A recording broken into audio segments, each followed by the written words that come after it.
Hello friends, स्वागत और खुशामदीद। Welcome to my channel of amazing world. हम लोग फिल्में देखते हैं, हाथी और सारस की दोस्ती भी देखते हैं, बंदर और इंसान की दोस्ती, वफादार कुत्ते और इंसान की दोस्ती, घोड़े और इंसान की दोस्ती, यहाँ तक कि कई ऐसे परिंदे पक्षी की दोस्ती देखते हैं फिल्मों में ये दोस्ती तो हो जाती है, जैसे कबूतर, बाज, तोता, इनसे भी दोस्ती हो जाती है, लेकिन चलते फिरते नहीं, बल्कि हम इनको अपने घर पे लाते हैं, पालते हैं, सेवा करते हैं, तब जाके कहीं दोस्ती होती है। लेकिन फिर भी ये अगर आज़ाद हो गए तो ये अपने घर परिवार, अपने दोस्तों के पास चले जाते हैं। परिंदा तो फौरन ही तोता है और इस तरह के बहुत से परिंदे ऐसे हैं जो फौरन ही उड़ान भर देते हैं। लेकिन क्या कोई ऐसा जानवर, ये पक्षी ऐसा भी है जिस पे जरा से उसकी आप मदद कर दो या उसकी जान बचा लो तो वो पक्षी अपना परिवार छोड़ दे अपनी दोस्ती निभाने के लिए। दोस्तों, वीडियो पूरा देखें, यकीनन ये बहुत ही सच्ची घटना है, आपको बहुत ही मजा आएगा, आपकी आंखें नम हो जाएंगी। दोस्तों, हम बता रहे थे दोस्ती का एक सच्ची घटना, हम बताने जा रहे हैं एक ऐसी सच्ची कहानी, सच्ची घटना जो अभी हाल में ही घटी, जिसकी दोस्ती के चर्चे देश ही नहीं विदेशों में भी लोग जान गए। ये सच्ची कहानी है आरिफ और एक सारस की। आरिफ भारत के उत्तर प्रदेश जिला अमेठी ग्राम जोधपुर खंडवा के रहने वाले हैं। आरिफ बताते हैं वो एक दिन अपने खेत में काम कर रहे थे कि अचानक उनकी नज़र एक सारस पे पड़ी जो दर्द की वजह से तड़प रहा था, करा रहा था। पहले आरिफ को सारस के पास जाने की हिम्मत नहीं हुई, क्योंकि सारस की चोंच देखकर इंसान दूरी बनाता है कि कहीं काट न ले। लेकिन आरिफ ने हिम्मत जुटाकर करीब गए, सारस को देखा उसका एक पैर टूटा है, टूटा ही नहीं बल्कि बस थोड़ी सी खाल ही जुड़ी थी। खैर, आरिफ पास तो पहुंच गए, लेकिन फिर भी छूने की हिम्मत नहीं हो रही थी। आरिफ ने हिम्मत करके भारी भरकम सारस को उठाया और घर ले आए। उसका इलाज करते रहे, उसका घरेलू और देसी इलाज शुरू कर दिया। आरिफ इस परिंदे की ऐसी खिदमत, ऐसी सेवा करते रहे मानो वो किसी जंगली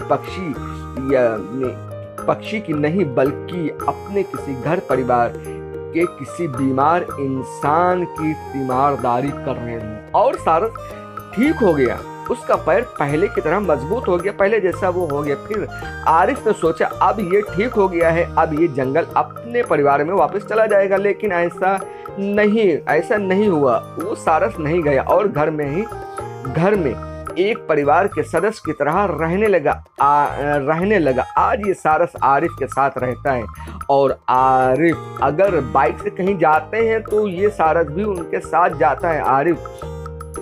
आरिफ की बाइक नीचे चलती है तो ये सारस ऊपर अपनी उड़ान भरता है, यानी ऊपर उड़ता रहता है साये की तरह। बल्कि एक ही प्लेट में खाना भी खाते हैं और आरिफ एक ही प्लेट में खाना खाते हैं। आरिफ बताते हैं कि हम 6-7-8 किलोमीटर तक हम गए हैं तो हमारे ऊपर ही सारस, उसका साया हमारे ऊपर ही रहा। ऐसे वो चलता रहा, ऐसे उड़ता रहा और हमारी बाइक नीचे चलती रही।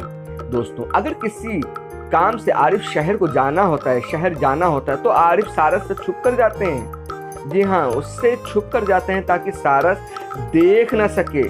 जब आरिफ घर पे नहीं होते हैं तो उस समय तक सारस बेचैन सा रहता है, बल्कि और इधर उधर ढूंढता रहता है। जब आरिफ घर आते हैं सारस देख के खुश होता है और नाचने लगता है। ऐसा नहीं कि सारस जाता ना हो, जंगल जाता है और 2-3 दिन में अपने परिवार में जाता है, लेकिन अपने परिवार में, अपने दोस्तों में मिलकर शाम को लौट आता है। आरिफ के साथ खेलता है, मौज मस्ती करता है। घायल जख्मी परिंदे ने अपना दीवाना बना दिया है। लोग दूर दूर तक जाने लगे हैं और देखने जाते हैं आरिफ और सारस की कहानी। आरिफ बताते हैं कि जब मैं सारस को घर पे लाया तो पहले तो लोगों ने कहा कि अरे अब ये इनके पास कोई काम धंधा नहीं रहा है, अब ये चिड़िया ही उड़ाएंगे, चिड़ियाबाज और तरह तरह के नाम। लेकिन बाद में बताते हैं आरिफ उन लोगों के मुंह पे तमाचा सा लगा जब लोगों की हुजूम, लोगों की भीड़ हमारे घर पे, हमारे गांव का नाम जानने लगे आरिफ और सारस के नाम से। लोग दूर दूर से आते हैं, इंटरव्यू लेते हैं और वीडियो बनाते हैं और उनसे मुलाकात करते हैं और दोनों को हंसता खेलता देखते हैं, साथ में खाना खाते और खेलते और बाइक से जाता हुआ देखकर जब लोगों को यकीन आता है। दोस्तों, उम्मीद है आपको ये वीडियो पसंद आई होगी। Keep watching my YouTube channel of amazing world. Please subscribe and like my YouTube channel of amazing world.